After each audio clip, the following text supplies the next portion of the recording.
gracias al Señor por estar una vez más juntos y totalmente acertado lo que el hermano compartía, totalmente conforme a los tiempos que vivimos, ¿no?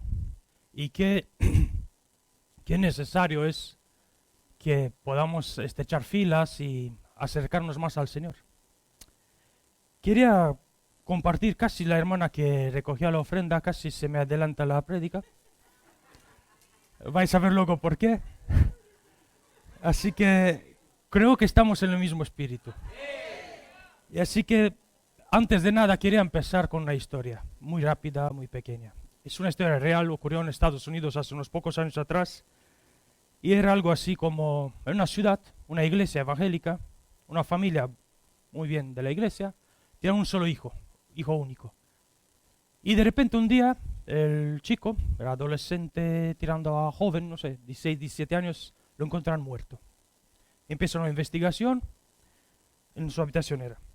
Empieza una investigación a lo cual concluyen que el chico se suicidó. Y nadie podía creerlo, ni siquiera la familia. No tiene ninguna señal, nadie se le habría pensado que podía llegar a ser semejante cosa. Y como era una iglesia muy grande, creo que era una iglesia bautista, si no me equivoco, había un hermano que era un ex policía, era detective particular. Y le encargan una investigación porque la familia se negaba a creer que su hijo se había suicidado solo. Le encargan una investigación. Entre que tanto y tal, él va unas semanas, va investigando y empieza a hablar con todos los amigos, con los familiares, a ver si es verdad y por qué y qué lo llevó a tomar esta decisión. En todo ese transcurso del tiempo se da cuenta que llega el último día del chico y de alguna manera le seguía su vida, digamos. Se da cuenta que el chico, antes de suicidarse, entró a una iglesia que no era la de sus padres, donde sus padres se congregaban. Y cuando nuestro hermano, el detective, dice, voy a buscar en internet a ver qué se predicó ese domingo. Entra en la prédica de ese domingo y había un título muy interesante, muy guay. ¿Hay vida en Marte? Concluyó su análisis del tema diciendo a la familia que sí, el chico se suicidó y concluía con una frase. ¿Qué habría pasado si ese domingo realmente se habría predicado a Cristo? Quizás este chico nunca habría llegado a tomar esta decisión. Y eso me hizo pensar que muchas veces, quizás en muchos lugares o nosotros mismos alguna vez lo podemos hacer, podemos predicar de muchas cosas, podemos hablar de muchas cosas, pero ¿qué más importante que hablar de Cristo? ¿Y qué más importante de hablar de aquel Cristo que cambió nuestras vidas? De aquel Cristo que puede transformar la vida de los que aquí estamos. Y eso quiero hacer esta mañana. Así que quiero hablarles de algo fundamental en la vida cristiana. La transformación que solo Cristo puede hacer. Y no estoy hablando de una transformación como muchas veces podemos ir a un psicólogo, a un buen profesor, una buena educación, en cual renunciamos a ciertas cosas y hacemos ciertos arreglos exteriores que se puedan ver en el exterior, sino aquí a transformación me quiero referir esta mañana que solo el Señor lo puede hacer. Una transformación profunda en nuestros corazones. Muchos de nosotros llevamos años en la iglesia, llevamos muchos años en la iglesia, conocemos la palabra, hemos escuchado cientos, quizás miles de predicaciones. Pero hay una gran pregunta hoy. Bueno, de hecho hoy va a ser un día de muchas preguntas, a lo cual cada uno pueda responder. Hay una gran pregunta. ¿Hemos sido realmente nosotros transformados? No cambiados. Yo puedo cambiar. Yo puedo ser un mentiroso y dejar de mentir o mentir menos. Yo puedo hacer muchas cosas a lo exterior, como decía. Estamos hablando de vidas transformadas. ¿Ha cambiado realmente el Señor mi vida? ¿Seguimos cambiando nosotros día a día a la imagen de Cristo? ¿Estamos nosotros permitiendo que Cristo siga transformándonos? ¿O nos hemos quedado de alguna manera estancados en nuestra religiosidad, en nuestra manera de entender y de ver y de hacer las cosas? Hoy quiero que examinemos la vida, como decía mi hermana hoy, la vida de Pablo. Una vida transformada por Cristo. Y que podamos ver cómo se ve realmente una vida transformada. Cómo luce, podríamos decir, cómo luce una vida realmente transformada por el Señor. La conversión de Pablo no fue un momento en su vida y ya está. Como quizás muchos hemos entendido, yo tengo a Cristo. ¿Vale? Está todo bien. Pero tiene que haber un proceso, una continuidad de transformación. Y en la vida de Pablo, el encuentro con el Señor no fue un momento y se acabó. Yo soy salvo. Era un continuo, una continua transformación en la cual el Señor obraba. Era un proceso de transformación diaria. Y en primer lugar le quiero pedir que me acompañen en Hechos, capítulo 9, versículo 1 y 2. Saulo, respirando aún amenazas y muerte contra los discípulos del Señor, vino al sumo sacerdote y le pidió cartas para las sinagogas de Damasco, a fin de que si hallase algunos hombres o mujeres de este camino, los trajese presos a Jerusalén. Y observamos en primer lugar la condición de Saulo. No le llamamos a un Pablo, no tuvo el encuentro con el Señor, sino Saulo tiene una condición antes de conocer a Cristo. Era un hombre que quizás era un buen ejemplo para muchos de nosotros, era un buen líder espiritual. A vista de algunos de aquella época, por supuesto. No era un ignorante en las Escrituras, como muchos de nosotros, o como quiero creer que la mayoría o todos nosotros. No somos ignorantes en las Escrituras, conocemos las Escrituras, conocemos la palabra del Señor. Y él conocía muy bien la ley, lo que había de hacer y lo que no había de hacer. Era un hombre que respetaba las 663 leyes y le daba con plus. Era lo que podríamos llamar hoy día un cristiano ejemplar. Cumplía con todo lo que había de cumplir. Pero su conocimiento no le había acercado más a Dios. Más bien todo lo contrario, endureció su corazón.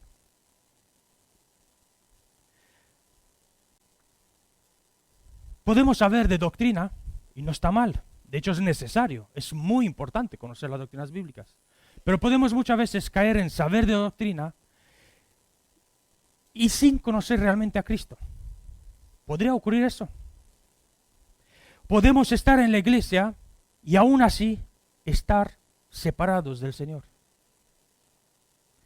La pregunta es, ¿nos hemos encontrado con Cristo de verdad o solo hemos adquirido un conocimiento religioso? Hay mucha gente que presume conocer al Señor, pero sus hechos no lo avalan. No hubo una transformación como en la vida de Pablo. Y eso es una gran pregunta a la cual me gustaría que cada uno pueda responder esta mañana. ¿Conocemos nosotros realmente a Cristo? ¿O solamente tenemos un bagaje religioso, evangélico, católico, el que quieran ustedes? Segundo punto, el encuentro con Cristo. Hechos 9, 3 al 9. Dice así: mas yendo por el camino aconteció, al llegar cerca de Damasco, repentinamente le rodeó un resplandor de luz del cielo. Y cayendo en tierra, oyó una voz que le decía: Saulo, Saulo, ¿por qué me persigues? Y él dijo: ¿quién eres, Señor? Y le dijo: yo soy Jesús, a quien tú persigues. ¿Dura cosa te es dar cosas contra el aguijón? Él, temblando y temeroso, dijo: Señor, ¿qué quieres que yo haga? Y el Señor le dijo: levántate y entra a la ciudad y se te dirá lo que debes de hacer. Perdón. Y los hombres que iban con Saulo se pararon atónitos, oyendo a la verdad la voz, mas sin ver a nadie. Entonces Saulo se levantó de tierra y abriendo los ojos no veía a nadie. Así que levantándole por la mano, le metieron en Damasco, donde estuvo 3 días sin ver y no comió ni bebió. Cuando Saulo iba a Damasco con la intención de destruir la iglesia, Cristo lo detiene. Y eso nos hace ver algo interesante. Eso es lo que ha ocurrido en la vida de muchos de nosotros los que estamos aquí. Íbamos por un mal camino, creyendo que hacíamos bien las cosas, quizás incluso nuestra religiosidad, haciendo las cosas pensando que agradábamos a Dios, y un día el Señor se presenta al camino, igual que la vida de Saulo. Gracias. Qué buena es la misericordia de Dios. No solamente con Saulo, con Pablo, sino con cada uno de nosotros que estamos aquí. Me permiten que me gustaría levantar más la voz, pero no puedo. Un segundo. Esto es el invento de los tapones que no lo voy a entender nunca. Disculpe. Muchos de nosotros podemos ir en la dirección equivocada, pero qué bueno es cuando el Señor se presenta en nuestro camino y nos da una nueva dirección. Trae transformación a nuestras vidas. Y hoy quizás aquí no hay muchos inconversos, quizás podemos decir, esto es para los inconversos. No, hermanos, es para nosotros lo que decimos que estamos en el camino. La transformación que necesitamos diariamente es para nosotros lo que ya conocemos al Señor también. Jesús le dice, Saulo, Saulo, ¿por qué me persigues? Y eso es clave. Saulo pensaba que servía a Dios castigando a aquellos, entre comillas, herejes. Algunos incluso todavía nos llaman a nosotros hoy día herejes o hermanos apartados. No doy más detalle que se van a dar cuenta. Vemos que Saulo, de alguna manera, él perseguía a la iglesia sin saber que perseguía directamente a Cristo.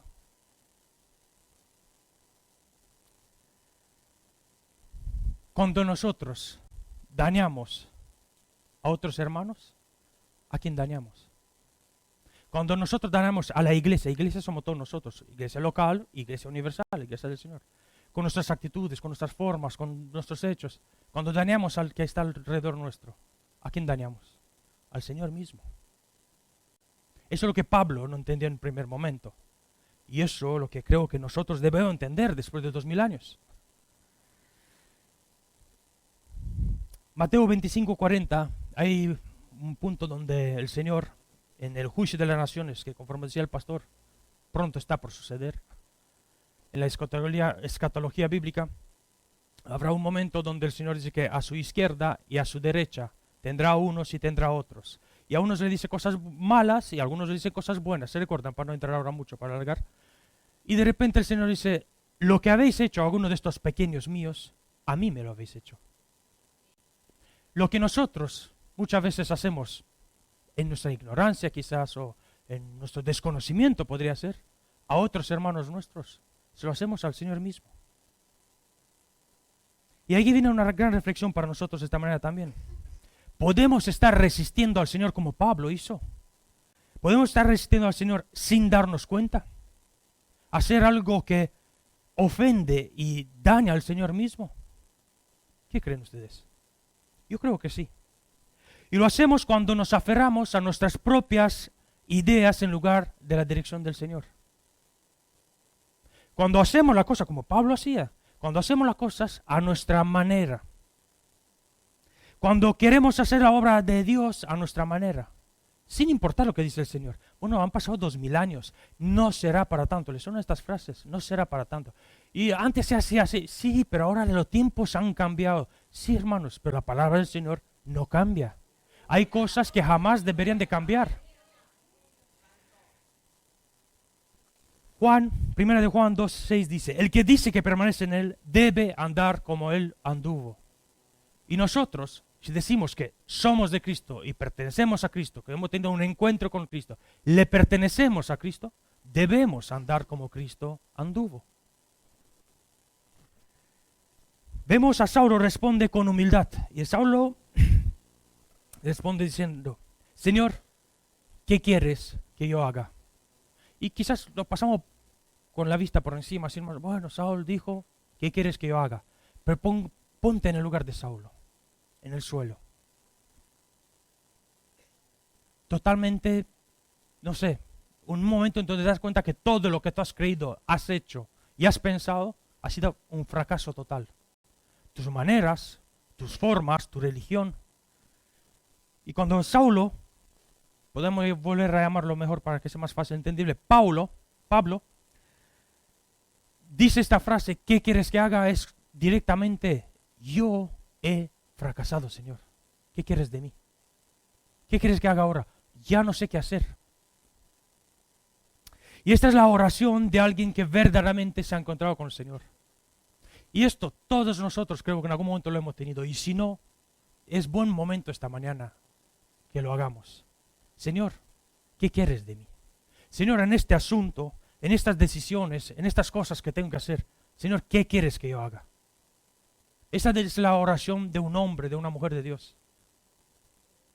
Que no anda y no vive meramente en sus maneras, en sus ideas, pueden ser buenas, pero ¿agradarán al Señor? ¿Es lo que el Señor quiere para mi vida?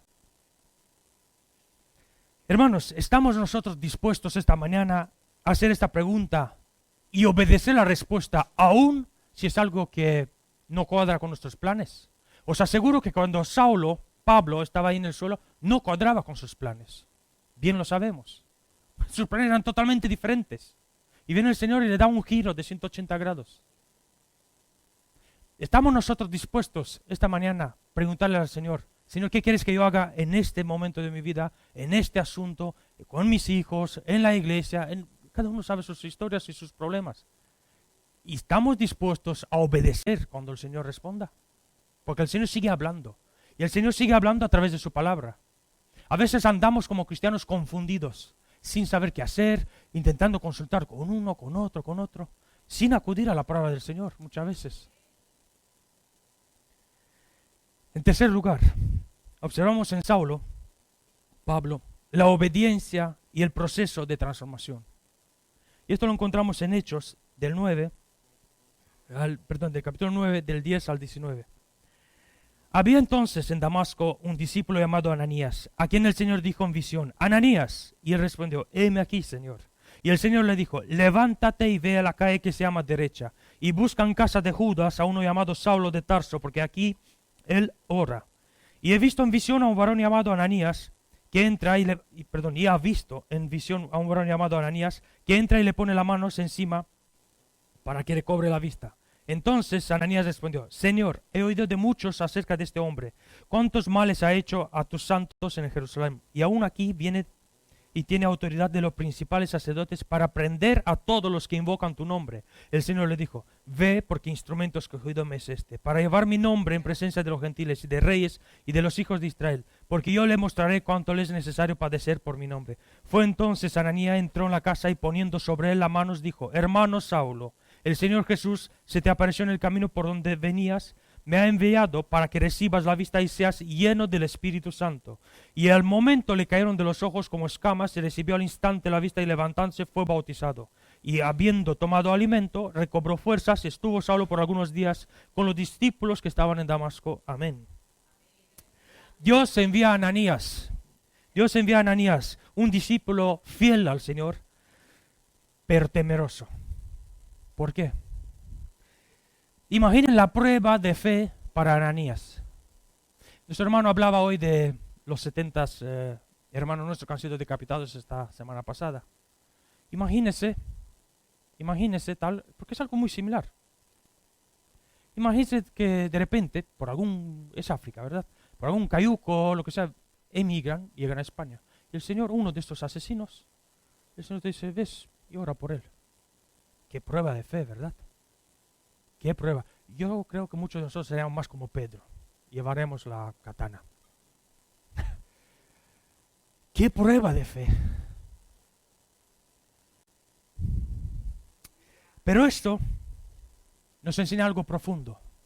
El Señor cuando trata con una persona, no trata solo con esta persona, sino trata con la iglesia en este caso. Trata con Ananías. Era el representante quizás de los cristianos en Damasco. Y cuando el Señor trata a su manera, que nosotros muchas veces no entendemos. Mira, otro ejemplo, el hermano hablaba de Cornelio. Hace poco tiempo tratamos la vida de Cornelio. Y observamos en la historia de Cornelio también, el Señor le habla al Cornelio, a través de una visión, y en el mismo tiempo le habla a Pedro. Y dices, ¿cómo eso? Y luego ves que todo se une y es un todo. Era el plan del Señor. Lo mismo pasa en este caso. Le habla al Señor a Ananías y le habla al Pablo. El plan del Señor. Y observamos la obediencia, no solamente de uno, sino de los dos. Uno obedece y va, y otro obedece y va también. Esto nos muestra algo interesante.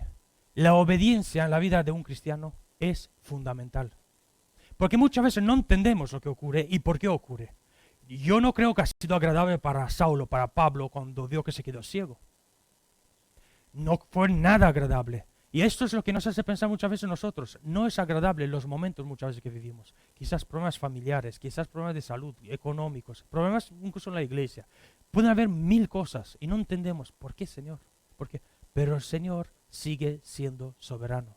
Y el Señor sigue teniéndolo todo bajo control. Y si nosotros somos obedientes, el Señor va a obrar y va a salir algo bueno de todo eso. ¿Estamos nosotros dispuestos a aceptar a estos, podríamos decir, que el Señor transforma, aunque no lo entendamos? A estas personas que muchas veces nos cuestan aceptar. Vive una sociedad muy diversa. ¿Estamos nosotros dispuestos a aceptar? Nos cuesta. La palabra de Dios dice en Santiago, si no me equivoco, soportaos unos a otros. Vale, con lo de fuera quizás decimos, bueno, lo hacemos porque el amor del Señor es para todos y aguantaremos. Sean como sea, los aguantaremos. Pero entre nosotros, soportaos unos a otros no es para los de fuera, es para los que estamos aquí dentro. Nos soportamos nosotros unos a otros. Algunos más que otros. Algunos más que otros. A veces es difícil, hay que reconocer. Pero la palabra del Señor dice que en cuanto dependa de vosotros, vivid en paz con todos los hombres. Tenemos el derecho de lavarnos la mano en el momento cuando hemos hecho todo lo que depende de nosotros. ¿Cómo nos relacionamos nosotros unos con otros como miembros de la iglesia? En amor, en soportarnos. Juan 14:15 dice, si me amáis, guardad mis mandamientos. La obediencia es parte del proceso de transformación. Sin obediencia no hay transformación. Pablo, si no habría sido obediente, no había transformación. Quizás nosotros, muchos de nosotros, no habríamos estado hoy aquí. ¿Lo veis qué grande y qué espectacular es el proyecto, el plan de Dios? Por un hombre que fue obediente, millones y millones y millones a lo largo de la historia podemos hoy alabar y conocer al Señor. La obediencia es parte del proceso de transformación y a veces significa hacer aquello que incluso nos cuesta.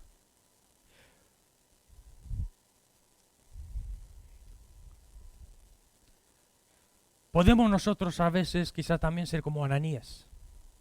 No entiendo, yo no lo veo, Señor, yo no lo veo. Y a veces con nuestros hermanos, a este Señor, justo a este. Pero el Señor puede levantar personas, puede transformar la vida de las personas. Solo el Señor puede transformar la vida de las personas. Si fuera por nosotros, no lo vemos, no lo entendemos. Pero qué bueno que el Señor sigue transformando las vidas. Y nosotros en obediencia, obedecemos al Señor. Y aceptamos aquello que el Señor dice. Saulo es sanado, ha sido lleno del Espíritu Santo y bautizado. Y de repente de perseguidor llega a ser ¿qué? Discípulo, predicador. ¿Quién se lo habría imaginado? Y esto me hace pensar muchas veces en qué fácil juzgamos a los demás. Qué fácil juzgo a mis hermanos de cómo es, qué es lo que hace y lo que no hace. Cómo deberían de ser las cosas. Pero quizás muchas veces sería bueno ponernos delante de un espejo y mirarnos a nosotros mismos y decir, Señor, ¿qué quieres que yo haga, Señor? Y que el Señor, dejemos que el Señor también trate con nuestros hermanos. Que el Señor trate con los demás. Cuarto punto, la evidencia de una vida transformada. Y esto creo que es lo mejor de todo. Lo mejor donde todos nosotros nos podemos identificar de una o de otra manera. Debe de haber una evidencia de una vida transformada. Y no es una evidencia forzada. No es simplemente porque antes hacía unas cosas y ahora me esfuerzo tanto en mi mente, en mi intelecto, en mis formas, de no hacer aquello. Esto lo puedes conseguir con una buena psicología humana. Hay mucha gente que renuncia a vicios con un buen psicólogo, con un buen profesor, etc. Pero no estamos hablando de eso. Estamos hablando de una evidencia de una vida transformada por y para el Señor. Un verdadero encuentro con Cristo siempre se traduce en cambios visibles. Y es algo que, no sé, quizás a veces sí hay que esforzarse, porque estamos llamados a esforzarnos. Pero muchas veces te das cuenta, si miras así para atrás, dices, wow, pero si eran cosas que quizás, para no dar ejemplo, para coincidir con nadie, cosas que de alguna manera te enganchaban, hasta te gustaban. Y te das cuenta que el Señor te lo sacó. Con paso de los tiempos hubo una transformación y solo el Señor pudo hacerlo. Porque si habría sido por nuestras propias fuerzas, no lo habríamos conseguido, hermanos. Habría sido algo temporal, algo que hoy sí, mañana no, una lucha continua y un no parar. Pero cuando el Señor hace su obra y hace una transformación interior en nuestros corazones, es perdurable. Saulo comienza a predicar inmediatamente en versículo 20. Ese es el cambio que el Señor hace. Un cambio repentino, rápido. Se ve lleno de pasión por la verdad. Un hombre que estaba en la mentira, en el engaño, de repente, versículo 20, lo vemos peleando fuertemente por la verdad. La gente se sorprende, versículo 21, nadie lo podía creer. ¿Quién es este? Este asesino, este criminal, el que mató a Esteban, de lo que sabemos, seguramente hubo más. El que perseguía a los cristianos, de repente ahora los defiende. Un cambio repentino y visible. Eso se debe de reflejar en la vida de cada uno de nosotros cuando afirmamos que el Señor es mi pastor. Hemos cantado que el Señor me salvó. Su nueva identidad es evidente en versículo 22. Ahora no pelea contra Cristo, sino que lo defiende con poder. Y ahí viene la pregunta clave para nosotros. ¿Es nuestra transformación evidente para los demás? Yo puedo mirarme a mí mismo y cegado por las escamas de la religiosidad o de lo que queramos. Yo estoy bien delante del Señor. Yo agrado al Señor. Yo voy los domingos al culto, no sé, los martes, los jueves, los miércoles, todas las reuniones que haga falta. Pero realmente, ¿ven los demás una transformación en mi vida real? ¿Una transformación que Cristo ha hecho en mi vida? ¿Hay evidencia de una transformación? Mateo 5:16 dice: así alumbre vuestra luz delante de los hombres, para que vean vuestras buenas obras y glorifiquen a vuestro Padre que está en los cielos. ¿Se ve la diferencia en nosotros? En la vida antes de Cristo y la vida con Cristo. ¿Hay algo visible? Nuestros compañeros de trabajo, o quizás nuestros cónyuges, hijos, hijas, lo que cada uno tenga en su casa, ¿ven una diferencia en nuestra antigua vida y la vida con Cristo? Nuestra manera de hablar, de actuar, de pensar, reflejan el carácter de Cristo. No es un día he levantado la mano en una reunión, he recibido al Señor en mi corazón y ahí se acabó todo. Es un proceso, es una continua transformación. Se ve eso reflejada en mi vida, en el día a día. Si llevamos años en la iglesia, pero en nuestra vida no se nota un cambio, tenemos que preguntarnos si realmente hemos permitido que Cristo nos transforme. No estoy hablando si realmente somos salvos o no salvos. Tú puedes ser salvo, pero no permitir que Cristo obre. Guardar tus cosas de alguna manera. Guardar mis... Hasta aquí, Señor. Hasta aquí. Y esto no estoy hablando de salvación sí, salvación no, sino permito yo que el Señor siga obrando en mi vida, que siga transformando mi vida al día a día. ¿Es mi transformación una transformación continua en tiempo y en el futuro? No hemos llegado a la perfección. Hermanos, no podemos conformarnos con haber tenido un encuentro con el Señor en el pasado. El cambio debe ser constante. Pablo mismo en Filipenses 3 dice así: no que lo haya alcanzado ya, ni que sea perfecto, sino que prosigo para ver si logro así aquello por lo cual fui también asido por Cristo Jesús, olvidando ciertamente lo que queda atrás y extendiéndome a lo que está delante. Prosigo a la meta. Prosigamos a la meta. La vida cristiana no es un evento de conversión, bautismo, etc. Es un proceso de transformación diaria. Preguntémonos, ¿sigo yo creciendo espiritualmente o me he estancado? He llegado a un top donde creo que ya está todo bien. ¿Estoy dejando que el Señor me confronte y me cambie? A veces el Señor te puede hablar a través de las Escrituras leyendo tú solo. A veces te puede hablar a través de otros. Permito yo que otros hermanos mayores en la fe, en algunas actitudes quizás, sea confrontado o me salta el Pedro primero. ¿Estoy dispuesto a rendirme completamente a su voluntad como hizo Pablo? O sí, Señor, muy bien, pero yo creo que tú también. Conclusión, quiero ir cerrando. Pero antes de eso quiero hoy dejarle con dos desafíos, iglesia. dos desafíos. El primer desafío, si hay áreas en tu vida donde aún estás resistiendo al Señor, hemos visto que se puede resistir al Señor, ríndete al Señor esta mañana. Tal vez seguimos haciendo las cosas a nuestra manera, como hemos entendido, como nos han enseñado, como hemos aprendido, pero es la manera del Señor. Tal vez hay algo que Dios te está pidiendo que hagas, pero quizás tienes miedo, como Ananías. Quizás tienes miedo al fracaso, ¿y si no sale bien? O tal vez necesitas que Dios quite las escamas, aquello que impide ver lo que el Señor quiere de tu vida, lo que el Señor quiere hacer en la iglesia, en tu familia, con tus hijos. Tal vez es necesario esto esta mañana. Segundo desafío. Si llevamos años en la iglesia, pero sentimos o sientes que te has estancado, pídele al Señor una renovación.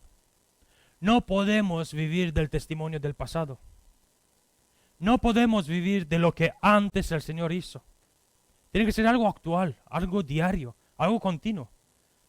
Todos tenemos ejemplos, sobre todo los que llevamos muchos años en la iglesia. Familiares, hermanos. ¿Qué tal? No lo vemos mucho tiempo. Bien. Comentarios como, hace 15 años atrás, cuando el Señor hizo. ¿Qué pasó que en los últimos 15 años? ¿El Señor no hizo nada más? Hace 30 años. Yo vengo de la iglesia de Gabá. Iglesia de Gabá, una iglesia antigua, comparativamente en España, 60 y tantos años. Y muchas veces los ancianos de la iglesia dicen, cuando éramos jóvenes o cuando empezó la iglesia, pasaba esto, pasaba esto. Y muchas veces surge esta pregunta, ¿y qué pasó? No quiero decir que necesariamente estemos mal, pero quizás no estamos tan bien delante del Señor como deberíamos. Quizás vivimos de los recuerdos. Leemos la palabra del Señor, el Señor abrió el mar, el Señor hizo esto y esto y esto. Y dudo del poder del Señor para que yo encuentre trabajo la semana que viene. Quizás vivimos de recuerdos, muchos de ustedes vienen de otros países, otra cultura, otras formas, otras vivencias dentro de la iglesia. Y vienen con esos recuerdos y dicen, en mi país muchas veces lo hemos hablado, en Cuba, no sé, Bolivia, etc. Mi país, la iglesia es así. ¿Y por qué aquí nosotros no somos así, hermanos? ¿Sabéis por qué? Porque no permitimos que el Señor siga transformando nuestras vidas, porque nos hemos acomodado. Yo vengo de Rumanía, un país quizás un poco tranquilo, pero hubo la época del comunismo. La gente moría por defender la fe. Hubo pastores y sacerdotes que daban la vida por defender el evangelio, tan solo hace 30 y pico, 40 años atrás, bajo el comunismo. Y vas hoy día y dices, ¿y qué pasó? Se vive del recuerdo. Y si otros pudieron, nosotros ¿por qué no? El Señor, afirmamos siempre, es el mismo. Ayer, y ayer, no, ayer, hoy y para siempre. La transformación debe ser continua hasta llegar a la plena imagen de Jesucristo. 2 Corintios 3:18 dice, por tanto nosotros todos, mirando a cara descubierta como en un espejo la gloria del Señor, somos transformados de gloria en gloria, en la misma imagen, como por el Espíritu del Señor. No nos conformemos, hermanos, con un cristianismo superficial, un cristianismo de domingo, un cristianismo que hemos vivido en otro momento, pero ahora las cosas son difíciles. No podemos conformarnos con una vida cristiana superficial. Señor, hasta aquí tú has podido, pero creo que más no. Esto no. El Señor sigue obrando, el Señor sigue transformando vidas y el Señor sigue queriendo transformar nuestras vidas, aún aquellos que llevamos muchos años en la iglesia. El Señor sigue buscando a estos hombres y estas mujeres de fuego, de poder, como hemos visto a nuestros abuelos, a nuestros antepasados antes. Hebreos 11 nos habla de los héroes de la fe. ¿Qué pasa si se habría quedado ahí? Héroes de la fe, hombres y mujeres que han dado todo por el Señor, en el Antiguo Testamento y en el Nuevo Testamento. ¿Acaso estos 70 hombres y mujeres, niños, lo que hubo en Senegal, Congo, perdón, más o menos lo mismo que también ocurre, acaso se habrían sido confrontados con la elección? Cristo os sal por esa puerta. Muchas veces pasó y siguen defendiendo la fe. ¿Qué pasaría con nosotros en un mundo como en Europa, Yo no sé si el Señor en el futuro va a traer algún tipo de persecución de este tipo, pero quizás haya otro tipo de persecución. Y el Señor nos llame a cuentas. O lo somos, o decimos que somos. Y quizás en nuestros tiempos, como el hermano decía, el pastor, y los tiempos cambian. ¿Quién asegura que un día no nos enfrentaremos con una decisión? ¿Soy de Cristo o me doy la vuelta y me voy? Que el Señor nos ayude, hermanos. Oremos. Le quiero invitar a que nos pongamos todos de pie y oremos juntos.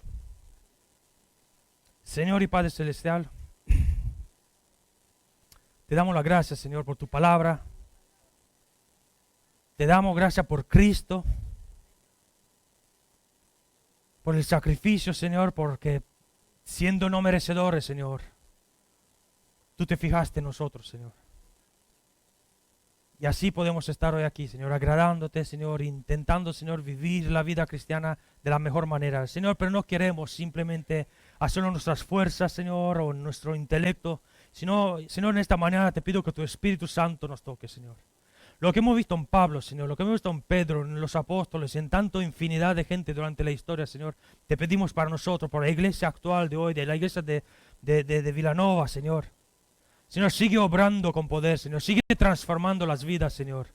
No queremos hablar de tonteras, no queremos, Señor, gastar el tiempo en si hay vida en Marte. Señor, queremos hablar de Cristo y lo que nos importa es Cristo, Señor. Y esta mañana, Señor, queremos enfocar nuestra mirada una vez más en ti, Señor. Señor, que Cristo sea el centro de nuestras vidas, de nuestra iglesia, de nuestra familia, Señor. Señor, que la transformación que solo Cristo puede traer, Señor, sea algo verídico, algo real, Señor, en nuestras vidas. No meras palabras, no ideas, no filosofías. Señor, quita toda religiosidad de nuestras mentes, de nuestros corazones. Quita toda escama, Señor, que nos impide ver lo que tú tienes preparado para nosotros. Señor, quita toda escama que impide que tu Espíritu Santo obre, Señor, en libertad y con poder en tu iglesia, Señor. Tú eres la iglesia, Señor.